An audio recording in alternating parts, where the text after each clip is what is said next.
일본 정부가 스마트폰과 반도체 제조에 꼭 필요한 세 가지 핵심 소재를 한국으로 수출할 때 규제를 강화하겠다고 발표했습니다. 우리 정부는 세계무역기구 제소를 비롯해서 필요한 대응 조치를 취하겠다고 했습니다.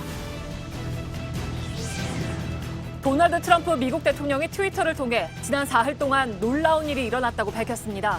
북한과 미국은 비핵화를 위한 실무 협상을 이달 중순에 다시 시작할 걸로 보입니다. 북한 매체는 북미 두 정상이 회담 결과에 큰 만족을 표했다고 전했습니다. 오늘 뉴스룸에 문정인 대통령 통일 외교안보 특보가 출연해서 판문점에서 남북미 정상들이 만나게 된 배경과 북미 협상에 대한 미국 내 분위기를 전합니다. 서울시가 우리 공화당의 천막을 막기 위해 광화문 광장에 1억 6천만 원을 들여 대형 화분 80개를 설치했습니다. 하지만 우리 공화당은 반드시 돌아간다며 다시 천막을 칠 대세입니다. 한국도로공사 톨게이트의 해고 수납원들이 직접 고용을 요구하며 청와대로 행진하려다 경찰과 충돌했습니다. 40여 명은 이틀째 톨게이트 시설물 위에서 고공 시위를 벌이고 있습니다. 서울시가 면허를 스스로 반납한 70세 이상 운전자 7,500명에게 10만 원짜리 교통카드를 지급하기로 했습니다. 장애 정도에 따라 6등급으로 나눠서 복지 서비스를 지원하는 장애 등급제가 도입 31년 만에 폐지됐습니다. 앞으로는 심한 장애와 심하지 않은 장애로만 구분해서 맞춤형 서비스를 하겠다는 건데 장애인들은 달라질 게 없다며 거리로 나섰습니다. 광안대교가 내다보이는 부산 밀락수변공원입니다. 최근 들어 부산에서 젊은 층에게 가장 각광받는 장소라고 하는데 다음 주부터는 여기에 있는 불을 자정 이후에 모두 꺼버린다고 합니다. 넘쳐나는 쓰레기 때문이라고 하는데요. 본격적인 피서철을 앞두고 비상이 걸린 바닷가들의 실태를 잠시 후 밀착 카메라에서 전해드립니다.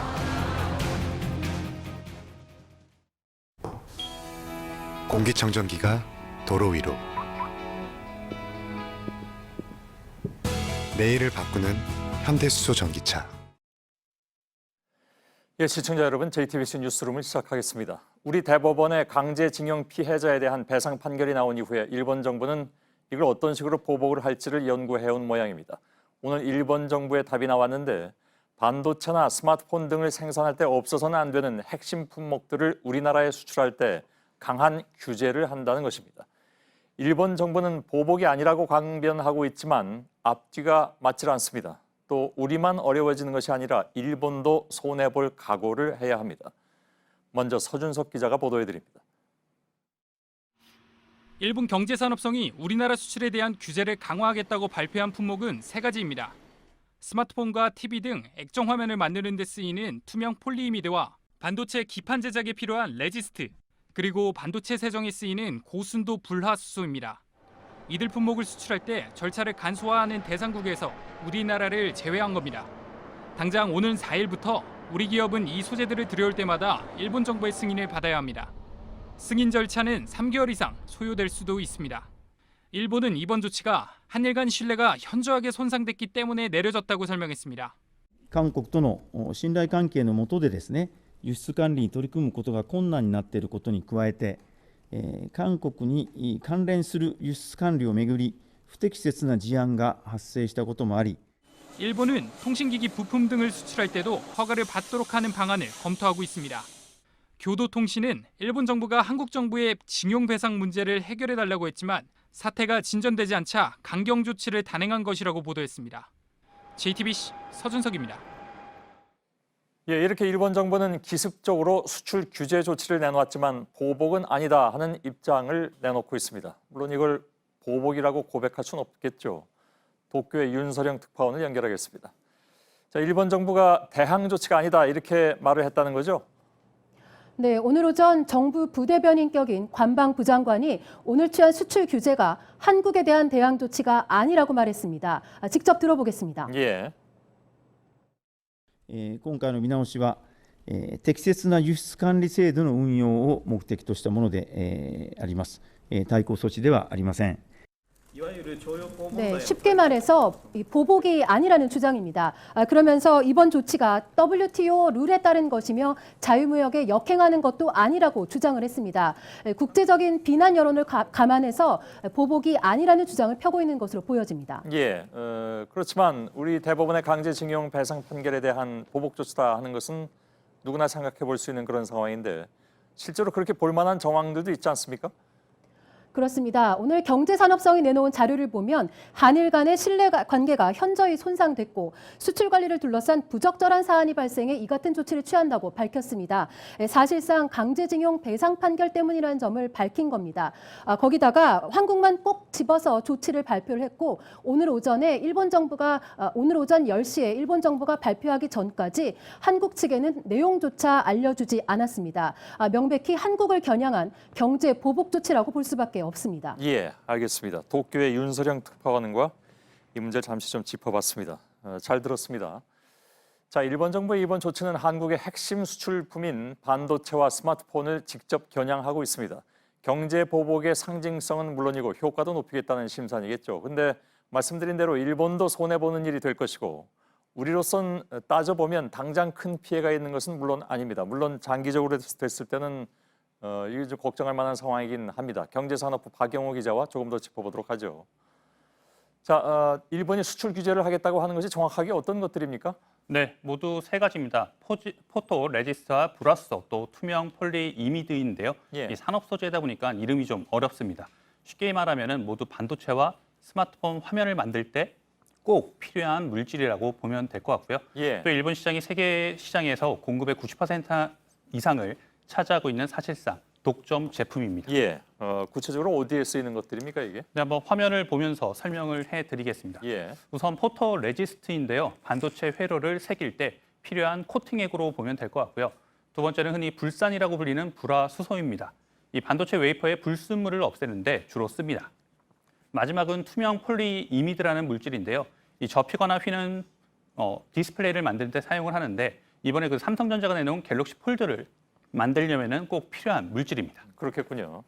삼성전자나 SK하이닉스 같은 업체들이 좀 영향권에 들어가 있을 것 같습니다. 어느 정도 파장이 예상이 됩니까? 네, 당장 타격을 받는 건 아닙니다. 일본의 조치는 이 수출 자체를 막겠다는 것보다는 이 번거롭게 하겠다는 의도로 풀립니다. 예. 이 재고가 한두 달치는 남아있는 데다가 요즘 반도체도 잘 안 팔려서 공급이 부족하거나 하지는 않을 것이란 전망이고요.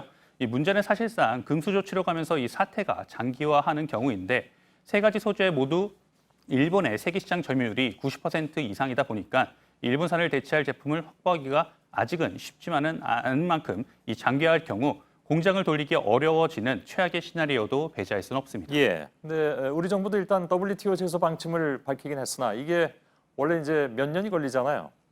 결정이 나려면 뭐랄까 좀 직접적인 대응 조치를 취할 필요는 없는 것인가? 네, 앞으로 좀 일본이 어떻게 하느냐 여기에 좀 달려 있는 것 같습니다. 예. 우리 업계는 이 당국이나 사실 일본의 경제 보복을 언급할 때부터 이런 조치가 있을 수 있다고 예상은 해왔습니다. 예. 하지만 극단적인 금수 조치로까지 갈 가능성은 아직 높지 않다고 보고 있는데요. 그럴 경우에는 우리 기업뿐 아니라 일본 기업들 역시 상당한 피해를 각오해야 하기 때문입니다. 이 전 세계 메모리 반도체 생산 시장에서 우리나라가 차지하는 비중은 53%로 절반이 넘습니다. 예. 바꿔 말하면 일본 소재 기업들에게 한국은 가장 큰 고객인 셈이죠. 이 때문에 우선 국제법 원칙에 어긋나는 점부터 분명히 하고 구체적인 대응 수위는 일본이 실제 행동을 어떻게 하느냐에 따라서 조절할 것으로 보입니다. 예, 알겠습니다. 박영호 기자와 알아봤습니다. 수고했습니다. 자, 우리 정부는 일본의 조치를 강도 높게 비판하면서 세계무역기구에 제소하겠다는 방침을 밝혔습니다. 성윤모 산업통상자원부 장관은 오늘 공식 브리핑에서 일본의 수출 제한은 경제 보복이며 상식에 반하는 조치라면서 이렇게 말했습니다. 외교부도 나가미네 야스마사 주한 일본 대사를 청사로 불러서 수출 규제를 철회하라고 요구했습니다. 다음 소식입니다. 남북미 세 정상이 판문점에서 만난 지 하루가 지났습니다. 이제 중요한 것은 앞으로 북미 협상 과정이겠죠. 실무 협상을 재개하기로 한 가운데 나오는 북한과 미국의 첫 반응에 관심이 가는 이유입니다. 이한길, 김소현 기자가 차례로 전해드리겠습니다. 판문점 회동을 마친 도널드 트럼프 미국 대통령이 우리 시각으로 오늘 오전 미국에 도착했습니다. 백악관으로 돌아온 직후에는 트위터에 지난 사흘간 너무 많은 놀라운 일이 일어났다고 썼습니다. CNN 등 미국 언론들 역시 두 정상의 만남을 역사적인 순간이라며 대대적으로 보도했습니다. The first time that a US president has met a North Korean leader at the DMZ. 마이크 폼페이오 미 국무장관은 실무 협상이 곧 시작될 거라고 말했습니다.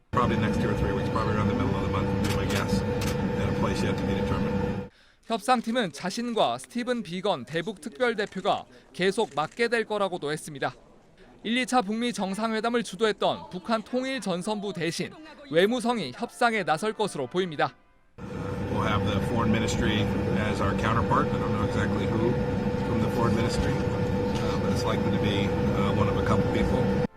JTBC 이한길입니다. 노동신문은 판문점 회동 과정을 설명하며 모두 35장의 사진을 소개했습니다.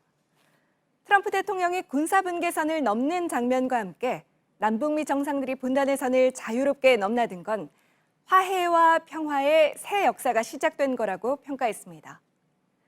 북한은 김정은 국무위원장이 문재인 대통령과 악수를 하는 장면도 함께 전했습니다. 비핵화와 북미 관계 정상화의 새 돌파구를 열기 위한 생산적 대화를 재개하기로 했다. 두 정상이 회담 결과에 큰 만족을 표시했다. 북한이 밝힌 회담 결과입니다. 북미 대화가 다시 본격적으로 시작됐음을 주민들에게 알린 겁니다. 회담엔 이용호 북한 외무상과 폼페이오 미 국무장관이 배석했습니다. 하노이 2차 회담까지는 김영철 부위원장이 있었던 자리죠. We have Steve is going to do a fantastic job. He's going to be representing us in the talks. 북한의 실무협상 대표는 누가 될까요? 최선희 외무성 제1부상 옆에 있는 이남성. 정부는 최근 새로 임명된 장금철 통일전선 부장일 가능성이 높다고 봅니다. 비건미 대북정책특별대표와 대화를 나누는 이 사람은 권정근 외무성 미국 담당 국장으로 추정됩니다. 북측에서 대미 협상은 외무성이 주도하게 되는 만큼 최 제1부상이나 권 국장 등이 협상팀에 포함될 걸로 보입니다. JTBC 김소현입니다. 어제 남북미 세 정상의 만남은 어떤 정상회담보다도 준비 기간이 짧았죠. 그러다 보니까 현장에서 취재진과 경호 담당자들이 정신없이 뛰어다니고 소리치는 모습이 이어졌습니다. 어느 정상회담에서도 보기 어려운 장면들이 카메라에 잡혔습니다. 신진 기자입니다.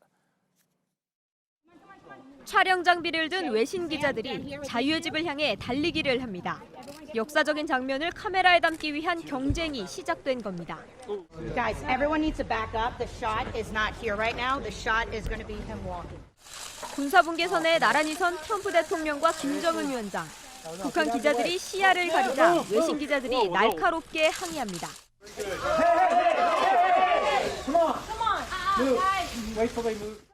두 정상이 자유의 집 쪽으로 걸어오자 북한 경호원들이 취재진을 몰아냅니다. 올라가겠습니다. 동선이 엉키면서 아수라장이 됩니다. Where are they going? Guys, move to the. Where are they going? They're going straight. I can't move. They're going straight. 가까스로 자리를 잡자 기습 질문이 이어집니다. 카메라 앵글이 불안하게 흔들리고 소리를 지르는 취재진도 있습니다. Hey, 트럼프 프레지던트! 남북미 3자 회동이 시작되고 겹겹이 둘러싼 경호를 뚫기 위한 실랑이가 다시 시작됩니다. 사다리에 올라가 영상을 찍는 북한 기자와 이를 제지하던 미국 관계자가 균형을 잃고 서로 얼싸안는 듯한 장면도 포착됐습니다. 회담장인 자유의 집으로 들어가려는 취재진과 막으려는 측의 몸싸움이 이어지면서 분위기가 험악해지기도 했습니다.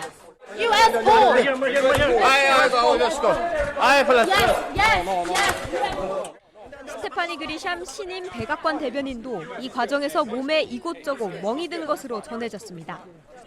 기자들도 마찬가지입니다. That was a lot. I know. You really got it translated to us. Someone grabbed the service. Yeah. God. Somebody pulled it. 외신 기자의 카메라에는 한숨 소리가 고스란히 담겼습니다. JTBC 신진입니다.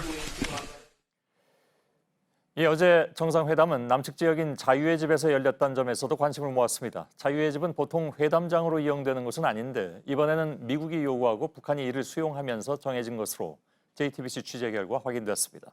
박현주 기자입니다. 정부 당국자는 미국이 자유의 집에서 회담을 열자고 요청했다고 밝혔습니다. 정보기관이 관리하는 평화의 집은 꺼렸다고도 전했습니다. 판문점 우리 측에는 자유의 집과 평화의 집이, 북측에는 판문각과 통일각이 있는데 보통 평화의 집과 통일각이 회담 기능을, 자유의 집과 판문각이 연락 기능을 맡습니다. 하지만 미국 측의 요구로 회담장으로 사용하게 된 겁니다. 동선도 고려 요소였습니다. 자유의 집과 군사분계선의 거리가 10여 미터 정도밖에 되지 않습니다. 또 미국 측은 한국군, 미군, 유엔군이 관리하는 자유의 집이 판문점 북측 지역 건물에 비해 트럼프 대통령 경호에도 용이하다고 판단한 것으로 전해졌습니다. 우리 정부는 북미 협의의 결과라고 강조했습니다. 자유의 집에서 개최된 그 사실은 북미 간의 어떤 협의에 의해서, 그리고 저희 정부의 그런 어떤 협조에 의해서. 미국 측의 이런 요구를 북한이 선뜻 받아들이면서 길게는 몇 달씩 끌던 회담장 선정이 만 하루 만에 이뤄졌습니다. JTBC 박현주입니다. 북한의 매체인 조선중앙텔레비전이 남북미 정상들의 판문점 만남을 담은 16분 분량의 기록 영화를 방영했습니다. 어제 우리 언론이 새 정상을 잡은 것과는 카메라 각도가 좀 다른데 그러다 보니까 새롭게 보이는 장면들도 눈에 띕니다. 김선미 기자입니다. 문재인 대통령이 자유의 집 앞에서 김정은 위원장과 트럼프 대통령을 맞이합니다. 환하게 웃으며 악수를 나눈 새 정상은 회담장으로 함께 향합니다. 북미 회담이 끝난 뒤에도 다시 만나 밝은 표정으로 이야기를 나눴습니다. 북한 매체 조선중앙TV가 회동 하루 만에 공개한 기록 영화 속 장면입니다. 16분 분량의 이 영상에는 문 대통령과 트럼프 대통령이 김 위원장을 군사 분계선까지 배웅하는 모습도 자세히 담겼습니다. 우리 언론의 카메라가 기자와 경호원들에 가려 잡히지 않은 장면입니다. 악수를 한 뒤에도 문 대통령과 김 위원장은 다시 서로 안고 작별 인사를 했습니다. 영상에는 김 위원장이 회담 전 폼페이오 미국 국무장관, 이방카 백악관 보좌관, 해리스 주한 미국 대사 등과 인사하는 장면도 포함됐습니다. 트럼프 대통령이 사상 처음으로 북한 땅을 밟는 순간은 천천히 돌려 보여주기도 했습니다. 조선중앙TV는 북미 두 정상이 또 만나기로 약속을 했다고 전했습니다. 트럼프 대통령이 이번 상봉과 회담에 진정한 성의를 가지고 참가하여 조미 관계 개선 의지를 잘 보여준 데 대하여 평가하시고 새로운 상봉을 약속하시며 작별의 악수를 나누셨습니다. JTBC 김선미입니다. 이번 남북미 정상의 만남을 두고 정치권은 대부분 역사적인 사건이라고 평가했습니다. 다만 자유한국당은 약간 좀 복잡한 분위기인데 긍정적이라고 평가를 하면서도 문재인 대통령에 대해서는 역시 날을 세웠습니다. 강희연 기자입니다. 한국당은 남북미 정상의 만남을 일단 긍정적으로 평가했습니다. 교착 상태에 빠져 있는 북핵 협상을 타개할 좋은 신호라고 생각합니다. 과거 남북 정상회담 또 북미 정상회담을 위장 평화쇼라고 비난했을 때와는 딴판입니다. 당시 한국당 기대와는 달리 역풍만 있었기 때문입니다. 회담 자체는 긍정적이라고 했지만 우리 정부 역할에 대해선 강하게 비판했습니다. 특히 문재인 대통령이 회담에 참석하지 않은 걸 문제 삼았습니다. 문재인 대통령이 운전자로 시작해 중재자를 자처하더니 이제는 개그로 전락한 것 아닌가 싶습니다. 민주당은 한국당은 과거 트럼프 대통령의 방한 요청 자체를 굴욕 외교라고 하지 않았냐며 물밑에서 노력한 정부를 의도적으로 비난하고 있다고 주장했습니다. JTBC 강연입니다. 오늘 뉴스룸 2부에는 문정인 대통령 통일외교안보 특보가 출연합니다. 이번 판문점 회담이 있기까지의 과정이라든가 또 앞으로 과연 어떻게 진행될 것인지에 대한 의견을 듣겠습니다. 잠시나마 잠잠했던 광화문 광장에 다시 긴장감이 흐르고 있습니다. 트럼프 미 대통령이 떠나자마자 우리 공화당이 꼭 돌아간다면서 다시 천막을 칠 기세입니다. 서울시가 미리 대형 화분 80개를 세워놨는데 여기에만 1억 6천만 원의 세금이 쓰였습니다. 지금 현장에 류정화 기자가 나가 있습니다. 자, 좀 어둑어둑해지는군요. 뒤에 시민들이 많이 보이는데 대부분 우리 공화당 쪽 사람들인가요? 네, 지금 제 뒤로는 우리 공화당 당원들 400여 명이 지금 모여 있습니다. 본격적인 토론을 시작하기 전에 잠깐 지금 식사를 하고 있는 모습인데요. 방금 전까지 그 사전 토론을 하면서 광화문 천막을 다시 설치할지 또 언제 설치할지 또 토론을 했습니다. 현재까지 좀 분위기를 보면 꼭 오늘이 아니더라도 이른 시일 내에 천막을 다시 설치하자 이런 쪽으로 의견이 모이고 있습니다. 예. 이른 시일 내에 다시 설치한다 쪽으로 모인다고 했는데 지금 토론을 했다고 했잖아요. 그리고 아직 토론이 끝나지 않았다고 유정화 기자가 얘기했는데 그러면 천막을 다시 치지 말자는 의견도 꽤 나왔다는 얘기인가요? 아니면 대세가 치자는 쪽으로 나왔다는 건가요? 네, 사실 이 분위기는 조금 결의대회 같은 그런 분위기였는데요. 앞선 기자회견에서 오늘 그 천막을 설치할지 여부를 토론을 의견을 모으면서 좀 의견을 듣기는 하지만 지도부에 위임을 해서 어떻게 할지 결정을 하자 이런 식으로 논의를 지금 진행을 하고 있는 상황입니다. 예. 그러면 그 지도부는 천막을 다시 설치한다 쪽으로 생각이 강하게 잡혀 있습니까? 네, 오늘 아침부터 최고위를 하고 또 기자회견을 하면서 여러 차례 광화문으로 언제든지 돌아올 수 있다 이런 말들을 반복하기도 했는데요. 예. 오늘이든 뭐 이른 시일 내든 네, 다시 돌아오겠다는 그 방침은 분명히 하고 있습니다. 예, 알겠습니다. 뭐 며칠 후라고 하니까 좀 지켜보도록 할 텐데 서울시 입장에서는 좀 고민스러웠는지 대형 화분 80개를 갖다 놨다고 들었습니다. 어느 정도 화분인지도 궁금하고 그 화분들로 천막 치는 걸 과연 막을 수 있는지 그것도 좀 궁금하고요. 어떻게 봅니까? 현장에 나가보니까 상황이 어떤가요? 네, 지금 제 바로 옆에 보시면 이렇게 큰 나무를 심어놓은 대형 화분이 이렇게 줄을 지어 서 있습니다. 화분을 이렇게 밀기도 어려워서 이렇게 어른 서너 명이 지금 움직여야 하는 그런 상황인데요. 화분 이렇게 보시면 서울시 소유 재산이기 때문에 무단으로 이동하거나 훼손할 경우 형사처분을 받을 수 있다고 써 있습니다. 천막을 설치하려면 먼저 이 화분을 이렇게 철거를 해야 할 것으로 보입니다. 예. 그러면 그 화분을 억지로 만일에 옮기거나 철거한다 하면 경찰은 그걸 막습니까? 왜냐하면 지난번에 경찰이 별로 한 일이 없다고 해서 좀 비난이 있었단 말이죠.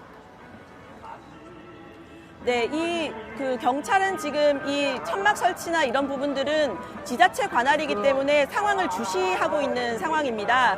대신 아까 보신 것처럼 서울시의 재산이고 또 천막을 철거하는 이런 부분들은 서울시에서 관할을 하고 있기 때문에 만약에 천막을 다시 설치한다면 서울시에서 행정 대집행이나 또 시설 보호 요청을 다시 할 방침이라고 했습니다. 이 경우에 경찰은 다시 개입을 해서 서울시에게 적극적으로 협조하겠다는 그런 방침입니다. 예.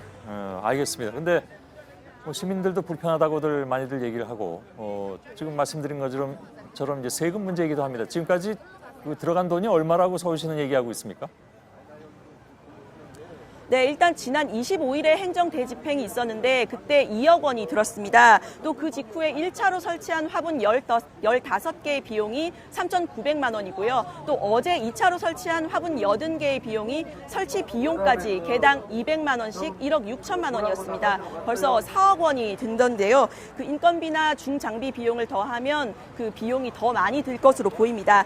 서울시는 또 여기에다가 대형 화분을 추가로 빽빽하게 설치한다는 방침이어서 천막을 둘러싼 갈등이 더 깊어질수록 시민들의 불편뿐 아니라 행정 비용도 더 늘어날 것으로 보입니다. 예, 알겠습니다. 박민규 기자가 현장에서 둘러보고 리포트 준비했다고 하는데 잠깐 보고 류정화 기자 한 번만 더 연결하도록 하겠습니다. 세종문화회관 옥상에서 내려다본 광화문 광장입니다. 공화당 천막은 사라졌지만 일부 당원들은 여전히 이곳에 남아 있습니다. 서울시가 대형 화분을 갖다 놓으면서 멀리서 보면 마치 커다란 정원처럼 변해버린 모습입니다. 화분 높이는 3m가 좀 넘습니다. 제 키의 2배 정도 되는데요. 지난주까지 천막이 있던 자리를 모두 채우고 있는 겁니다. 화분은 80개가 넘는데요. 간격을 한번 재보면 2m 70cm 정도 됩니다. 작동을 그동안 멈췄던 이 바닥 분수도 다시 물을 뿜어내기 시작했습니다. 서울시가 이렇게 길을 좁히면서 천막을 칠 공간 자체가 없어졌습니다. 광장 바깥으로 이 공화당원들을 밀어낸 겁니다. 지난주 강제 철거 이후 한 차례, 트럼프 대통령 방한을 앞두고 한 차례, 이미 2번 천막을 옮긴 상황. 공화당 측은 이번에도 천막을 다시 치겠다고 했습니다. 천막 사태가 벌어진 곳은 이순신 동상 인근, 그러니까 광장의 앞부분입니다. 이 때문에 서울시가 광장 한복판에 있는 지하철역 9번 출구를 잠시 폐쇄하기도 했던 건데요. 문제는 이 광장에 아직 공간이 남아있던 겁니다. 당초 천막이 있던 곳에서는 수십 미터 이상 떨어진 곳인데 공화당 측이 이쪽에 기습적으로 천막을 설치할 가능성은 여전히 남아있습니다. 서울시가 화분 설치에 들인 돈은 설치비까지 개당 200만 원 수준, 총 1억 6천만 원에 달합니다. 상황이 반복되면 들어가는 예산은 커질 수밖에 없습니다. JTBC 박민규입니다. 유정화 기자, 지금 박민규 기자 리포트를 보니까 화분이 꽤 크다는 걸 이제야 좀 실감하겠군요. 근데 저거 말고 빈 공간에도 더 설치한다는 거잖아요. 그렇다면 마지막 질문인데요. 우리 공화당은 어디에다 천막을 설치한다는 겁니까? 저걸 다 막아버릴 텐데. 네, 그 부분을 포함해서 지금 논의를 진행 중인데요. 화분이 없는 쪽에 규모를 좀 줄여서 설치를 하거나 또 아까 리포트에서 보신 것처럼 저 뒤에 화분이 없는 세종대왕 동상 옆에 설치할 가능성도 있습니다. 우리 공화당은 오늘 세종문화회관 앞에 계단 앞에도 추가 집회 신고를 마쳤다고 밝혔기 때문에 그곳에 또 추가로 다시 설치할 가능성도 있습니다. 예, 알겠습니다. 광화문 광장에 나가 있는 류정화 기자였습니다. 네, 지금 서울 톨게이트에서는 이틀째 고공농성이 이어지고 있습니다. 농성하는 사람들은 톨게이트 요금 수납원들입니다. 사측인 한국도로공사가 이들을 자회사로 편입시키려고 하자 여기에 반발해서 톨게이트 지붕 위로 올라간 겁니다. 이수진 기자입니다. 서울 톨게이트 지붕 위에는 검은색 천막이 설치되어 있고 그 밑엔 사람들이 앉아 있습니다. 곳곳에는 자회사는 기만이다, 직접 고용을 해야 한다는 구호가 적혀 있습니다. 톨게이트 요금 수납원 42명이 어제 새벽 7.5m 높이의 지붕 위로 올라갔습니다. 이들은 자회사 직원으로 전환하려는 한국도로공사와 갈등을 빚어왔습니다. 사장이 이전마다 계약해갖고 바뀔 때마다 사장은 나를 계약을 할까 안 할까, 너는 계약 안 하겠다 이러면 저희는 집에 가야 됩니다. 네, 지붕 위로 올라가지 못하도록 계단에는 저렇게 철조망으로 막아놓은 상황입니다. 그리고 농성자들이 7m 아래로 떨어질 수가 있기 때문에 아래에는 이렇게 안전 매트가 설치되어 있습니다. 이들은 자회사에 편입돼도 자회사 자체가 폐업할 수 있다고 말합니다. 톨게이트가 무인화될 수 있기 때문입니다. 이에 대해 한국도로공사는 정부의 가이드라인이라고 밝혔습니다. 정부 가이드라인에는 국민의 생명과 직결되는 업무에 대해서는 직접 고용을 하고 그 기타 업무에 대해서는 기관에서 자율적으로 판단을 해서 이렇게 하도록 돼 있는데, 또 자회사에 편입되면 본사에 직접 고용된 것과 같은 지위를 인정받는다고 설명했습니다. 톨게이트 수납원 약 700명은 청와대 앞으로가 노숙 시위에 들어갔습니다. 이 과정에서 경찰과 충돌해 노조원 16명이 다쳐 병원에 실려갔습니다. JTBC 이수진입니다. 오늘 오전 전남 광양의 포스코 제철소에서 갑자기 전기가 끊겼습니다. 공장이 멈춰서면서 혹시 모를 폭발을 막으려고 안전장치가 가동됐는데요. 가스를 태워서 강제로 빼내다 보니까 시커먼 연기와 불길이 피어올랐습니다. 정진명 기자입니다. 공장 굴뚝에 시뻘건 불길이 치솟습니다. 쉴 새 없이 뿜어져 나오는 시커먼 연기가 공장 주변을 뒤덮습니다. 오늘 오전 9시쯤 포스코 광양 제철소에서 갑자기 전기가 끊겼습니다. 제철소 코크스 공장과 고로 등이 모두 멈춰섰습니다. 이 같은 비상 상황에 굴뚝의 안전장치인 분리더가 열렸습니다. 불길과 검은 연기가 뿜어져 나왔습니다. 혹시 모를 화재나 폭발을 막으려고 배관 안에 남은 가스를 강제로 태워 밖으로 내보낸 겁니다. 주민들은 불안에 떨어야 했습니다. 까만 연기가 나고 그러니까 약간의 그런 건 무섭죠. 불이 이제 번질까 봐. 환경단체들은 제철소 측이 주민 대피는 물론 사고에 대한 설명이 전혀 없었다고 비판했습니다. 화재로 인해서 2차적인 제철 전반적인 시설에까지 영향을 미쳐서 매우 위험한 사태를 부른다라는 거죠. 포스코 측은 변전소 차단기를 수리하던 중 정전된 것으로 추정된다고 밝혔습니다. 환경당국은 대량으로 배출된 검은 연기에 몸에 해로운 성분이 없는지를 조사하고 있습니다. JTBC 정진명입니다. 1988년에 도입됐던 장애 등급제가 31년 만인 오늘 폐지됐습니다. 장애를 의학적인 기준에 따라서 등급을 나누다 보니까 정작 필요한 사람이 지원받지 못한다는 비판을 받아왔죠. 하지만 장애인들은 지금의 등급제가 없어져도 전혀 달라질 게 없다면서 잠수교로 나왔습니다. 반포대교에 가려진 잠수교처럼 자신들의 삶도 가려져 있다는 겁니다. 배양진 기자입니다.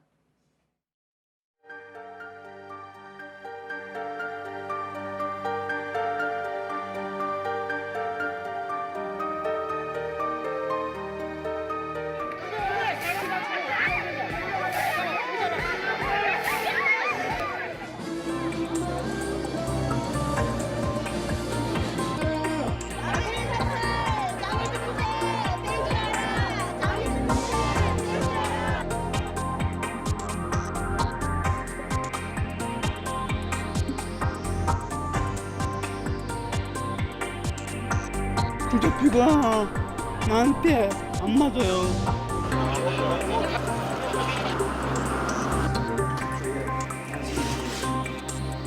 그것은 전적으로 예산이 없다기보다는 우선순위를 보지 않기 때문에 그렇습니다.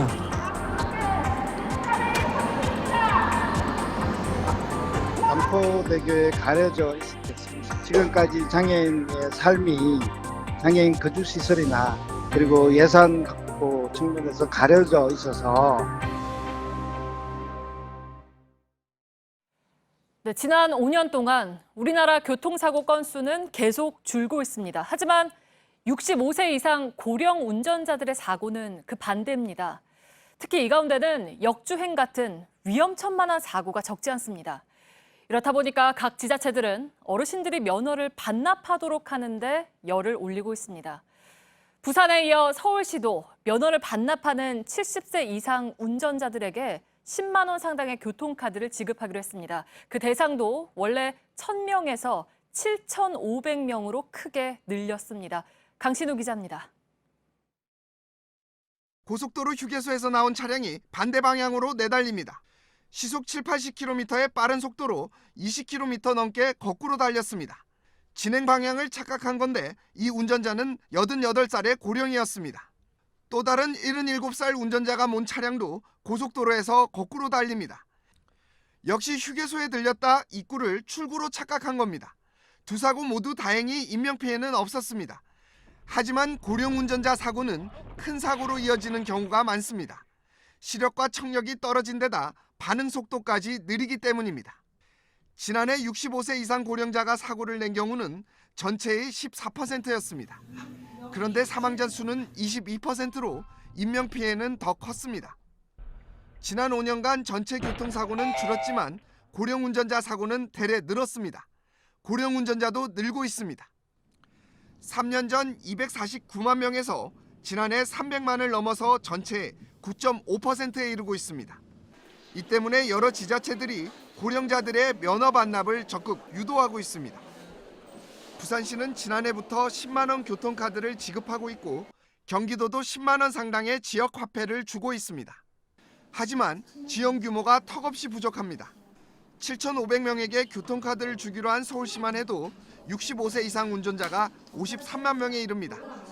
불과 1.4%만 혜택을 보는 셈이어서 반납 효과가 적을 거란 우려가 나오고 있습니다. JTBC 강신호입니다. 윤석열 검찰총장 후보의 인사청문회가 일주일 뒤에 열립니다. 기수를 파괴한 지명으로 검찰 개혁을 이끌 것이란 평가와 함께 선배와 동기 검사장들이 줄줄이 검찰을 떠날 것이란 예측이 나왔었죠. 그런데 지금은 검사장들의 사퇴 움직임이 없어서 오히려 고민이라고 합니다. 신아람 기자입니다. 지난달 윤석열 검찰총장 후보자의 지명 직후 검찰 안팎의 관심사는 검사장급 인사였습니다. 30명에 달하는 선배와 동기들이 줄줄이 나갈 것이란 관측 때문입니다. 최근 10년 내 가장 큰 폭으로 검사장 승진자가 많을 거란 말도 나왔습니다. 사법연수원 26기와 27기 검사 60여 명에게서 새로 검증 동의서를 받으며 기대는 더 커졌습니다.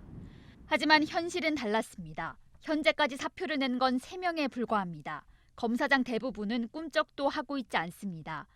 윤 후보자가 선배와 동기들에게 나가지 말아달라고 했지만 인사판을 짜기 어려울 정도로 사퇴 인원이 적은 겁니다. 특히 청문회가 끝나면 본격적으로 장관과 검찰총장의 인사 줄다리기가 시작됩니다. 현재로선 검사장 승진자도 확정하기 어려운 상황입니다.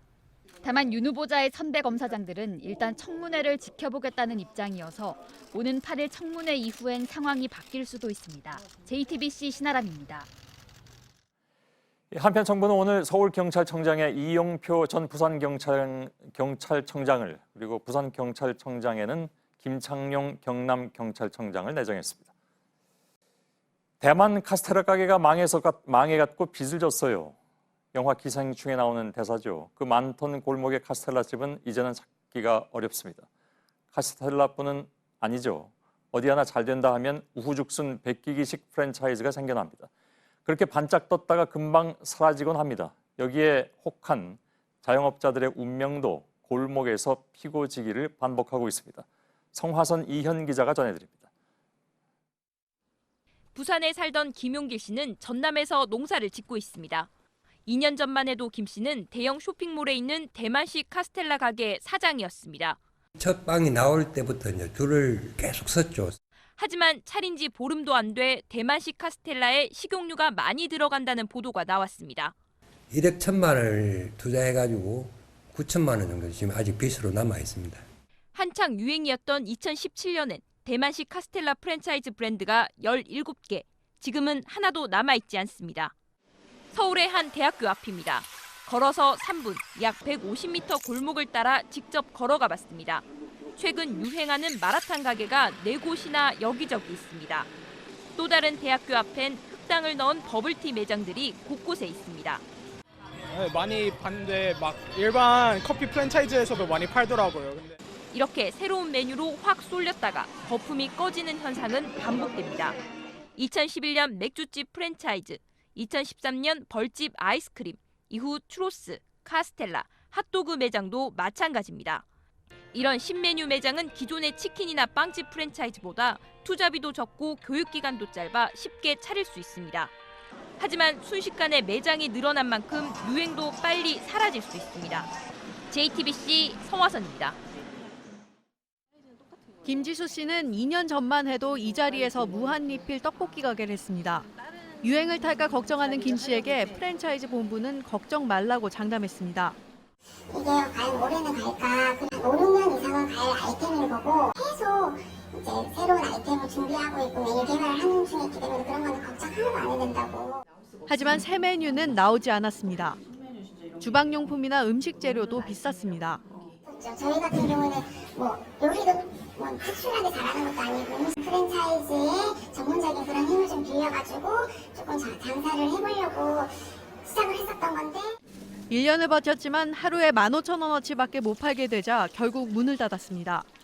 별다른 기술이나 큰 자본이 없을 때 이런 프랜차이즈 가게를 여는 경우가 많습니다. 경험 많은 본사의 도움을 받기 위해서입니다. 하지만 국내 프랜차이즈 브랜드 둘 중 하나는 가게를 운영한 경험이 아예 없습니다. 누구나 정보 공개서만 등록하면 프랜차이즈 사업을 시작할 수 있기 때문입니다. 다른 나라들은 직영점을 몇 년 이상 운영해야 한다는 식으로 자격 조건을 두고 있습니다. 우리나라에서도 비슷한 법안이 발의됐지만 국회를 통과하지 못했습니다. 여당과 공정거래위원회는 직영점 한 곳을 1년 이상 운영해야 프랜차이즈 사업을 할 수 있도록 하반기에 법 개정을 추진할 예정입니다. JTBC 이현입니다. 네, 지난주 수요일이었죠. 학교 일부가 불에 탄 은명초등학교가 한 달 앞당겨서 오늘 방학을 했습니다. 그래서 혹시 아이들이 오갈 데 없지 않을까 하는 걱정도 있습니다. 학교가 대책을 내놓긴 했는데 스스로 방법을 찾는 학부모도 있습니다. 이희령 기자입니다. 검게 그을린 학교 앞에 학부모들이 모여 있습니다. 학생들이 부모님의 손을 잡고 교문을 빠져나갑니다. 이곳은 은명초등학교가 아닌 바로 옆 고등학교. 방학식은 우리 반에서 하는 게 제일 좋은 것 같아요. 다른 학교 사니까 눈치도 좀 보이는 것 같고. 7월 첫날 한 달 가까이 빨리 방학이 시작됐습니다. 안전 문제와 정밀 진단 등의 이유에서입니다. 학부모 사이에선 당황스러운 반응도 나왔습니다. 연차를 내 맘대로 쓸 수 있는 직장이 아무리 대기업이라도 맞벌이 가정이라 편하정 부모님한테 아이들이 맡기는 하니까 죄송하기도 하고. 학교 측은 근처에 있는 다른 학교로 장소를 옮겨 돌봄 교실이나 방과 후 수업을 진행한다는 계획입니다. 일부 학부모는 스스로 아이들을 돌볼 방법을 찾기도 했습니다. 자신이 운영하는 태권도장에서 식비만 받고 무료로 돌봄 교실을 운영하는 겁니다. 저도 이제 여기 초등학교의 학부모이기도 하고 그래서 이제 그런 고충을 좀 이렇게 많이 공감을 하고 있는 상태라 그래서 이제 그런 부분에 대해서 도움을 드리는 게 맞는 것 같아요. 건물 수리엔 7개월에서 1년까지 걸릴 걸로 보입니다. JTBC 이희령입니다. 검찰은 지난 2년 동안 과거 억울한 옥살이를 했던 487명에게 사과하고 다시 재판해달라고 했습니다. 이들 가운데 긴급조치 위반 피해자 193명이 무죄를 받아서 명예를 회복했죠. 하지만 양승태 전 대법원장 시절의 대법원 판결 때문에 국가로부터 입은 피해를 배상받기는 어려운 상황입니다. 최윤경 기자의 보도입니다. 박문구 시인은 1978년 반정부 시위를 했다가 긴급조치 9호 위반으로 6개월간 옥살이를 했습니다. 35년 만인 2013년 헌재가 긴급조치 9호를 위헌 결정한 뒤에야 다시 재판을 해 무죄 판결을 받았습니다. 하지만 억울한 옥살이에 대한 배상은 없었습니다. 국가가 뭔가 이렇게 자기들은 이제 잘못을 인정했다 그러면은 분명히 민사상으로도 국가 배상을 어떤 거 충분하게 어떤 인정하고. 검찰이 재심을 청구해 무죄를 받은 피해자 193명 역시 배상받을 가능성이 낮습니다. 양승태 대법원이 긴급조치는 정치행위라며 사실상 면죄부를 줬기 때문입니다. 이 때문에 고 김대중, 윤보선 전 대통령 등도 배상을 받지 못했습니다. 다만 길이 없는 건 아닙니다.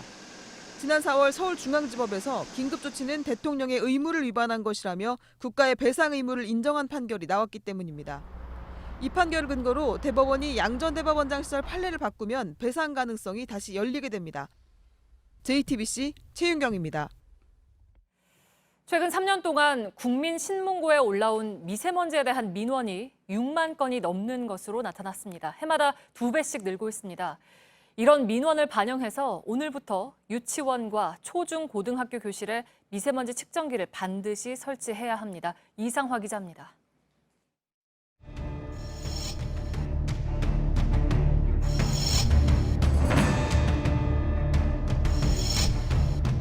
최근 3년간 미세먼지 민원은 6만 건을 넘습니다. 해마다 2배씩 늘어날 정도로 관심이 많습니다. 사상 초유 초미세먼지 농도를 기록했던 올해 1, 2월엔 2달 동안에만 5,700건의 민원이 제기됐습니다. 민원 일부는 이제 곧바로 정책에 반영됩니다. 대상은 전국 유치원과 초중고 교실입니다. 이곳엔 공기 정화 설비와 미세먼지 측정기를 반드시 설치해야 합니다. 학교에서 쓰는 공기청정기는 필터 교체, 전기 요금 등을 지원할 수 있게 매뉴얼을 만들기로 했습니다. 지금까지는 유지 관리비가 없어 설치만 되고 쓰지 못하는 경우도 있었습니다. 미세먼지 농도가 높을 때 공공근로자에겐 마스크를 주고 근무 시간을 줄입니다. JTBC 이상화입니다. 분당국이 20여 마리의 새떼를 정체불명 항적으로 오인해서 전투기 여러 대를 띄우는 소동이 벌어졌습니다. 합동참모본부는 오늘 오후 군사 분계선을 넘어 남쪽으로 내려오는 미상 항적이 포착됐다고 발표했습니다. 이후 군은 전투기를 출동시켰고 레이더에 잡힌 이 항적이 새떼 20여 마리라는 걸 확인했습니다. 농림축산식품부가 오늘부터 다음 달 31일까지 가까운 동물병원이나 동물보호센터에서 반려동물 등록 자진 신고를 받는다고 밝혔습니다. 이 기간에 신고하지 않으면 많게는 100만 원의 과태료를 내야 합니다. 집에서 개를 기르는 경우 반드시 등록해야 하고 고양이는 시범 등록 대상입니다. 오늘부터 국내 액화 석유가스 LPG의 공급 가격이 지난달보다 킬로그램당 100원 안팎 내립니다. 6개월 만에 가장 큰 폭으로 LPG를 쓰는 운전자나 식당 등은 7%에서 10%가량 연료비를 아낄 수 있게 됐습니다. 폭염을 앞두고 대전의 한 아파트 주민들이 경비실에 에어컨 11대를 선물하기로 했습니다. 에어컨 설치는 투표에 참여한 아파트 주민 600여 명 가운데 98%가 찬성해서 가능하게 됐습니다. 이번 결정으로 주민들이 더 내야 하는 전기요금은 한 집당 한 달에 100원 정도입니다. 가장 오랜 전통을 자랑하는 테니스 대회 윈블던이 오늘 개막합니다. 경기가 시작되지도 않았는데 팬들은 이미 텐트를 치고 기다리고 있습니다. 소풍처럼 즐거운 윈블던만의 독특한 줄서기 문화를 백수진 기자가 소개합니다. 빼곡하게 자리 잡은 형형색색의 텐트들. 햇살 아래서 한가롭게 먹고 마시고 공놀이도 하며 시간을 보냅니다. 자연을 즐기러 나온 캠핑족 같지만 사실은 목적이 좀 다릅니다. I hate camping. He's the only person can drag me out sleeping in a tent. 윈블던 입장권을 구하려는 테니스 팬들이 거대한 캠핑촌을 만들어낸 겁니다. 1877년 시작한 가장 오래된 테니스 대회. 윈블던은 까다로울 정도로 전통을 고집합니다. 선수들은 속옷까지도 흰색만 입어야 하고 관중석에서 140년 넘게 사랑받는 간식은 딸기와 생크림입니다. 입장권도 온라인으론 팔지 않습니다. 경기를 보려면 대회 1년 전에 우편으로 신청하고 추첨을 기다리거나 직접 줄을 서야 합니다. 특히 하루 500장만 파는 중앙코트 입장권을 구하기 위해선 며칠 전부터 야영도 마다하지 않습니다. We'll have to camp 2 nights back to back. I'm here to watch Federer. 폭염에도 빗속에서도 좋아하는 테니스 스타를 보기 위해 기꺼이 줄을 서는 관중들의 모습은 윈블던의 상징이 됐습니다. 주최 측이 아예 경기장 주변 공원을 개방하고 캠핑을 허락하면서 팬들은 기다리는 시간마저 윈블던의 일부로 즐기며 전통을 쌓아가고 있습니다. JTBC 백수진입니다. 완벽한 남자와 순종적인 공주. 그동안 할리우드가 그려온 여러 주인공들의 모습이지만 시대가 변하면서 이 오랜 공식도 깨지고 있습니다. 강나현 기자입니다. I want to go back on my trip with the girl who I really like and tell her how I feel. 엄청난 힘을 가졌지만 소심한 소녀는 지구를 구하는 일이 버겁기만 합니다.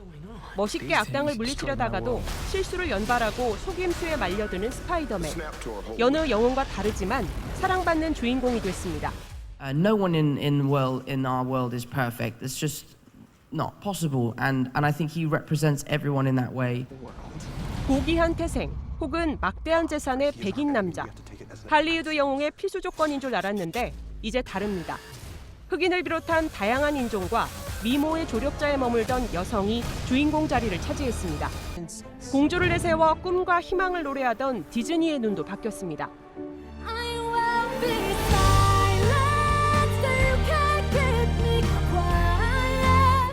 27년 전 애니메이션 속에서 순종하던 공주는 화초처럼 산란한 세상의 요구를 거부하고 주인을 즐겁게 하는 일이 전부인 줄 알았던 장난감은 드레스를 벗어던지고 스스로의 삶을 택합니다.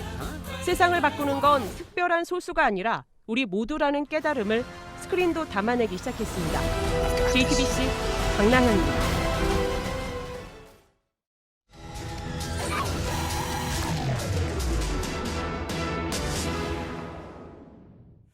네, 이번 주부터 전국 대부분의 해수욕장이 문을 엽니다. 많은 분들이 신나는 마음으로 가시겠지만 오늘 밀착 카메라는 해수욕장의 좀 다른 면들을 담아왔습니다. 해마다 커다란 쓰레기장이 되는 부산 바닷가의 실태를 정원석 기자가 전해드립니다. 지난 금요일 부산 해운대 해수욕장. 아직 해수욕장 개장 전이지만 주말을 맞아 나들이객들이 바닷가를 거닙니다. 저녁 무렵 거리엔 버스킹 공연이 시작됩니다. 해운대는 사전에 신청을 한 경우에 한해 지정된 장소에서 밤 10시까지만 공연할 수 있습니다. 하지만 허가받지 않고 공연에 나섰다가 단속되기도 합니다. 자리 자체가 저기 올라오서는 안 돼요. 통행 시장이 밤 늦게는 이제 여기 주거민들하고 호텔 쪽에도 민원이 너무 많이 들어와가지고. 바닷가에선 쉴 새 없이 폭죽이 터집니다. 폭죽을 터뜨리지 말라는 현수막을 걸고 안내 방송을 해도 소용없습니다. 해수욕장 및 포항 도로에서는 폭죽 및 불꽃놀이가 금지되어 있습니다. 삭발되면 5만 원의 과태료가 부과됩니다. 해수욕장 안에 백사장 내에서 불꽃놀이를 하는 것은 엄연히 금지가 되어 있지만 이렇게 아랑곳하지 않고 폭죽을 터뜨리는 모습은 쉽게 찾아볼 수 있습니다. 지금도 폭죽이 계속 터지면서 이 연기와 함께 매캐한 냄새가 진동을 하고 있는데요. 단속 현장에선 화약류 사용이 금지됐다는 사실조차 모르는 사람들이 많습니다. 그럼 폭죽은 팔지 말아야죠. 신문지 좀 주시겠어요? 일단 애기들 키우고 있으니까 애들도 신기해서 호기심에 이제 가서 막 보고 할 경우에 위험할 수 있으니까. 어떤 상인들은 파는 데만 몰두합니다. 9시 전에 하면 쟤들이 카트 타고 와서 막 이름 뭐 2만 원, 3만 원 막 날린다고. 지금 말고 한 10시 넘어서 4개 10,000원이거든요. 광안대교와 해운대가 내다보이는 야경을 벗삼아 수많은 사람들이 공원을 꽉 채웠습니다. 대부분 돗자리를 펴고 음식을 먹거나 술을 마십니다. 최근 부산에서 많은 사람들이 몰린다는 밀락 수변공원입니다. 풍경도 좋고 사람도 많고 그렇게 해서 온 것 같습니다. 매 여름마다 이곳에서만 180톤씩의 쓰레기가 나옵니다. 취객들이 제대로 치우지 않는 경우가 많습니다. 지금 시간이 11시 40분인데 아직까지는 술자리가 계속 이어지고 있어서 사람들이 대부분의 돗자리를 가득 메우고 있습니다. 사람이 좀 빠지기 시작하는 2-3시간 정도 뒤에 똑같은 장소를 찾아서 어떻게 달라져 있는지 비교해 보도록 하겠습니다. 술자리가 계속돼 3시간을 넘게 기다렸습니다.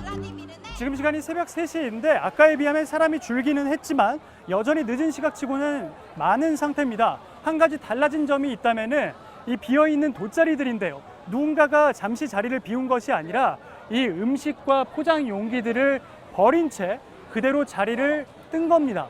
마지막까지 있다가 간 적이 있는데 쓰레기가 진짜 많긴 하더라고요. 운동하러 나왔는데 전번에 새벽 4시에 나왔는데 이 쓰레기가 여기서 어디까지.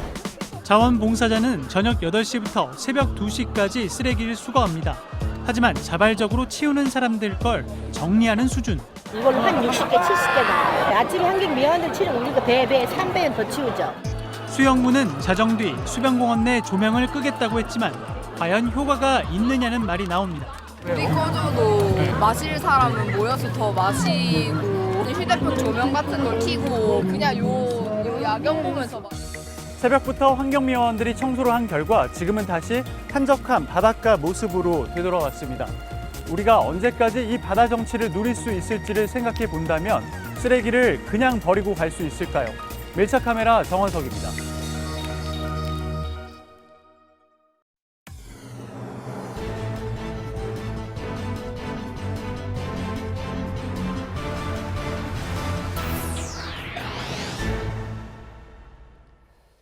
예, 뉴스룸의 앵커 브리핑을 시작하겠습니다. 넘어가고 다시 넘어오고 그리고 다시 넘어가고 똑같은 장면이 똑같은 장소에서 다시 이루어지는 순간을 바라보면서 저 적당한 높이와 너비의 경계선은 이제는 되레 넘기 위해서 존재하는 것은 아닐까 하는 부질없는 생각까지 하게 됐던 어제였습니다. 그런 생각이란 것도 사실 1년이 조금 넘은 짧은 시간 동안에 그 경계선을 둘러싼 변화가 가져다 준 것이겠죠. 분단의 경계선을 넘어서는 모습은 그렇게 비현실적인 느낌을 주기도 했지만 사실 각자의 머릿속은 매우 현실적인 복잡한 셈법으로 가득하다는 것을 모르는 바도 아닙니다. 누군가에겐 당장 내년에 선거가 걸려 있을 것이고 남과 북의 사람들에게 핵과 평화란 그 자체로 명운이 걸린 문제이기도 하니까요. 그래서 누군가는 파격, 즉 격을 파하고 누군가는 그 파격에 응했을 것입니다. 그리고 또 한 사람은 짐짓 한 발 뒤에 서 있던 것이고요. 그 세 사람을 보면서 역사의 진전이란 우연일까 필연일까를 다시 생각하게 한 하루. 지난 5월 남북한이 맞닿은 비무장지대 안에 있는 도라전망대에 그네가 한 대 생겼다고 합니다. 주황빛 기둥이 단단히 뿌리박은 이 그네는 조금 낯선 모양을 하고 있었죠. 서로 다른 이들이 호흡을 맞춰가며 타야 하는 3인용 그네였습니다. 누군가 한눈을 팔아서도 안 되고 똑같이 발을 구르며 마음을 모아야만 그네는 중력을 거스르고 하늘로 올라갈 수 있다는데 당연히 쉬울 리는 없습니다. 그러나 세 명이 눈과 마음을 모은 뒤에 똑같이 발을 구르며 하늘로 올라가면 비로소 시원하게 눈에 담기는 한반도 북쪽의 풍경. 비무장지대 북쪽 하늘을 향해 세워진 그 3인용 그네의 이름은 하나, 둘, 셋 스윙이었습니다. 그리고 그네가 설치된 지 한 달 만에 공교롭게도 세 사람이 모여서 발구르기를 시작한 셈이니 이 그네가 설치된 것도 우연이었을까, 필연이었을까라는 다소 부질없는 생각이 또 떠오른 하루. 오늘의 앵커 브리핑이었습니다.